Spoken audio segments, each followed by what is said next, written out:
오늘 함께 찾을 말씀은 신약 성경 사도행전 19장 21절에서 41절 말씀입니다. 사도행전 19장 21절에서 41절 말씀입니다.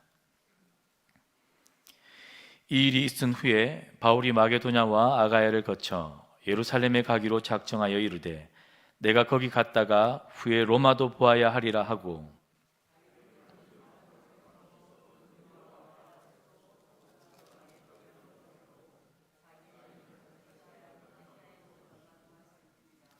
그때쯤 되어 이 도로 말미암아 적지 않은 소동이 있었으니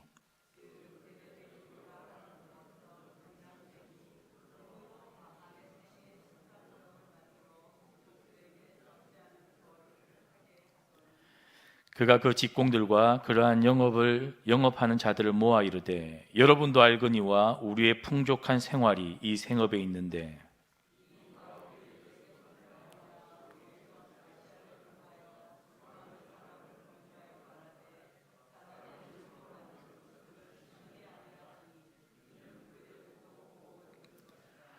우리의 이 영업이 천하해질 위험이 있을 뿐 아니라 큰 여신 아데미의 신전도 무시당하게 되고 온 아시아와 천하가 위하는 그의 위엄도 떨어질까 하노라 하더라.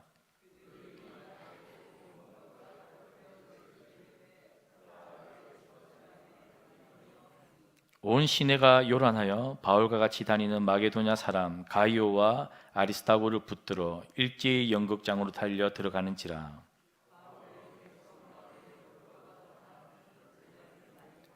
또 아시아 관리 중에 바울의 친구된 어떤 이들이 그에게 통지하여 연극장에 들어가지 말라 권하더라.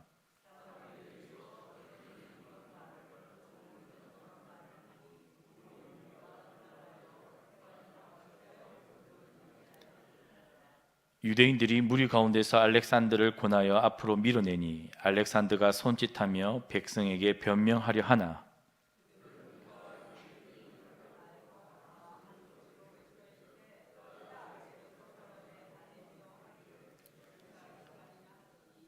서기장이 무리를 진정시키고 이르되 에베소 사람들아, 에베소시가 큰 아데미와 제우스에게서 내려온 우상의 신전 기지가 된 줄을 누가 알지 못하겠느냐.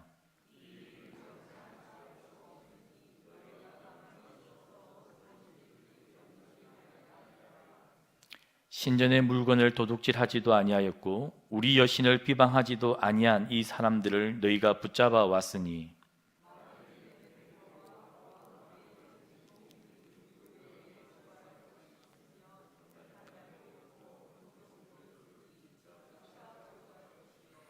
만일 그 외에 무엇을 원하면 정식으로 민회에서 결정할지라.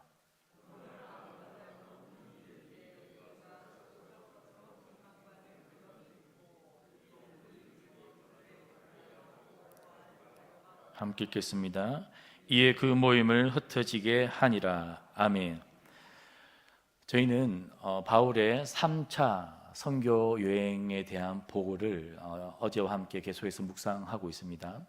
21절부터 22절은 바울의 향후 선교 계획을 담고 있습니다. 즉 바울의 소원, 바울의 마음이 21절과 22절에 담겨 있습니다. 21절에 보니까 이 일이 있은 후에 바울은 마게도냐와 그리고 아가야를 거쳐 예루살렘으로 가기로 작정했다라고 이야기합니다. 그리고 이 예루살렘을 거친 후에 바울은 로마에도 가보아야겠다라고 오늘 그의 마음을 밝힙니다. 이 일이 있은 후라는 것은 바울이 에베소에 머문 지 시점이 약 2년 3개월째가 되던 해입니다. 19장 초반에 보면 바울이 에베소에 머물러 회당에서 3개월을 가르칩니다. 그러나 유대인들의 반대로 인해 바울은 이방인들에게 하나님 나라 복음을 전하기로 작정을 하고 두란노 서원에서 약 2해 동안을 가르칩니다. 그렇게 2년 3개월을 에베소에서 가르칠 때 하나님 나라의 능력이 성령의 능력에 힘입어 드러났습니다. 에베소의 많은 이방인들이 바울의 몸에 손수건과 앞치마를 가져다가 병든 사람, 귀신 들린 사람에게 가져가면 그 병든 것이 치유되었고 귀신들이 쫓아나가는 일들을 경험을 했습니다. 많은 이들이 자신들의 죄를 자복하고 그리고 마술사들이 은 5만 양의 책을 불태우는, 한마디로 이 아데미 신전이 있었던, 아데미 신을 우상으로 여기는 아시아에서 가장 유명했던 그 도시 에베소에 한마디로 성령의 부흥이 일어났던 것입니다. 바울이 2년 3개월 동안 에베소에서 그렇게 사역을 하면서 하나님 나라가 왕성해가고 힘을 얻고 성령의 능력이 이방인들 가운데 드러나는 것을 본 후에 아마 바울은 이렇게 생각했을 것입니다. 이제는 에베소에서 더 이상 머물지 않아도 되겠구나. 그러나 22절에 보면 바울이 제자 아리스도와 디모데를 마게도냐와 그리고 아가야로 먼저 보내는데요. 그리고 얼마 동안 바울이 더 머뭅니다. 얼마 동안 더 머무는 시간이 약 7개월. 즉 바울은 3년의 시간 동안 에베소에 머뭅니다. 3차 선교 여행은 바울이 5년의 시간, 약 5,500km 정도의 여정을 보내는 것이 바로 3차 선교 여행인데요. 5년 동안의 3년을 에베소에서 보냈다는 것은 바울이 매우 많은 시간을 에베소에 할애했다는 것입니다. 그래서 20장에 보면 그가 밀레도에서 에베소의 장로들을 불러놓고 예루살렘에 가기 전 작별 인사를 할 때 목을 부둥켜 안고 우는 장면이 나오죠. 오랜 시간 동안 바울은 이 에베소에서 하나님 나라 복음을 전하고, 그리고 이제 마게도냐와 아가야를 거쳐 이제 예루살렘에 가기로 작정했다고 합니다. 바울의 선교 여행의 중요한 특징은 그가 다녔던 하나님 나라 복음을 전했던 곳을 반드시 다시 거쳐갑니다. 2차 선교 여행은 1차 선교 여행을 다시 거쳐가는 것이었고, 3차 선교 여행은 2차 선교지였던 유럽을 다시 재방문하는 것입니다. 복음을 전하는 것도 중요한 것이었고, 그 이후에 하나님 나라가 교회 안에 잘 자라고 있는지, 그리고 유대인들에 의해 복음이 흔들리진 않고 있는지, 이방인들과 유대인 그리스도인들이 함께 하나 되어 잘 복음 안에 세워져 가는지를 확인하고 제자 훈련하는 그 양육이 바울의 선교 여행의 중요한 목적이었습니다. 그러나 오늘 21절에 재미난 우리가 주목해야 될 표현은 바울이 작정하여 예루살렘으로 가려고 한다는 것입니다. 바울의 그 다음 행선지는 어디입니까? 로마에 내가 꼭 가보아야겠다는 것입니다. 바울은 로마를 거쳐 끝까지 가보고 싶었던 것은 당시 사람들의 세계관 속에 지구의 끝이라 여겼던 스바나, 스페인으로 가는 것이 바울의 선교의 최종 목적지입니다. 그렇다면 예루살렘으로부터 이 스페인까지의 거리는 약 3,000km가 됩니다. 그렇다면 바울은 지금 고린도가 있는 아가야, 그리고 빌립보와 데살로니카와 베레아가 있는 이 마게도냐를 거쳐서 로마로 가는 것이 사실은 가장 빠릅니다. 이 마게도냐 지역은 예루살렘에서 이 스페인까지 약 3분의 2 지점에 있는 위치입니다. 그렇다면 바울이 생각할 때, 우리가 생각할 때 아가야와 마게도냐를 거쳐 스페인으로, 로마를 거쳐 스페인으로 가는 것이 맞는 글입니다. 그런데 왜 바울은 예루살렘으로 가기로 작정했다라고 오늘 기록하고 있을까요? 사도행전 20장과 그 이후에 보면 22절, 23절, 24절에 보면 바울은 성령에 매여 예루살렘에 간다라고 이야기합니다. 바울이 각 성을 다닐 때마다 성령이 정언합니다. 바울 너가 예루살렘으로 가면 환난과 핍박이 있을 것이다. 그러나 바울이 하는 고백이 있죠. 내가 달려갈 길과 주 예수께 받은 사명, 곧 하나님의 은혜의 복음을 정언하는 일을 마치려 하면 내 생명을 조금도 귀한 것으로 여기지 아니한다. 바울은 예루살렘으로 가야 할 사실은 마음이 없었을 수도 있지만 성령에 매여 예루살렘으로 갑니다. 그리고 바울이 예루살렘으로 가야 하는 두 가지 이유가 있습니다. 당시 팔레스타인에 가뭄이 왔었기 때문에 예루살렘 교회는 너무나 힘들었습니다. 그래서 로마서 15장에 보면 이 마게도냐와 아가야 교회들이 이 예루살렘 교회를 위해 헌금을 합니다. 이 헌금을 모아서 바울은 예루살렘으로 가고요. 그리고 예루살렘 교회 안에 안디옥 교회와 예루살렘 교회 안에 이방인들과 유대인 그리스도 안에 심각한 갈등이 있었습니다. 바울은 복음 안에 이 문제를 해결해야 되는 그러한 사명이 있었습니다. 사실은 이 돈이 많은 교회가 어디였냐면 바로 아가야와 유럽에 있는 마게도냐 교회입니다. 그래서 사실 바울은 예루살렘에 가지도 않아도 되고 아가야와 고린도에 있는 그리고 마게도냐에 있는 교회의 후원을 받아서 로마로 갔다가 그리고 스페인으로 가야 되는 그러한 일정을 소화할 수 있지만 오늘 21절에 그는 성령의 인도함을 따라 작정하여 반대로 오늘 가고 있습니다. 그리고는 22절에 먼저 디모데와 에라스도를 먼저 마게도냐로 보냅니다. 바울은 에베소에 머무는 동안에 고린도 교회를 향한 편지를 씁니다. 그리고 디모데 편에 그 편지들을 자주 맡기죠. 오늘 디모데와 에라스도는 먼저 마게도냐로 가서 예루살렘 교회에 헌금해야 할 그 일들을 행하면서 바울 앞에 가서 하나님 나라를 다시 복음을 확증하는 일에 두 사람을 보냅니다. 21절과 22절을 통해 바울의 향후 계획인데요. 우리는 바울의 열정, 자신의 생명을 조금도 아끼지 아니하고 하나님 나라를 위해 자신의 모든 것을 걸고 있는 바울을 볼 수 있습니다. 그리고 이어지는 23절부터 34절까지는 바울이 먼저 디모데와 에라스도를 마게도냐로 보내고 약 7개월 동안 에베소에 홀로 남아 있는 동안 일어나는 일입니다. 어떤 일이 오늘 일어납니까? 에베소의 은장색, 은을 가지고 아데미 우상을 만드는 일을 하고 있는 데메드리오라는 사람의 반대에 직면합니다. 이 데메드리오는 여러 직공들을 두고 있고 아데미 우상을 은으로 만드는 일에 있어서 아마도 우리말로 하자면 어떤 상공회의 회장쯤 되는 아니면 노조위원장쯤 되는 그러한 자리에 있는 사람인 것 같습니다.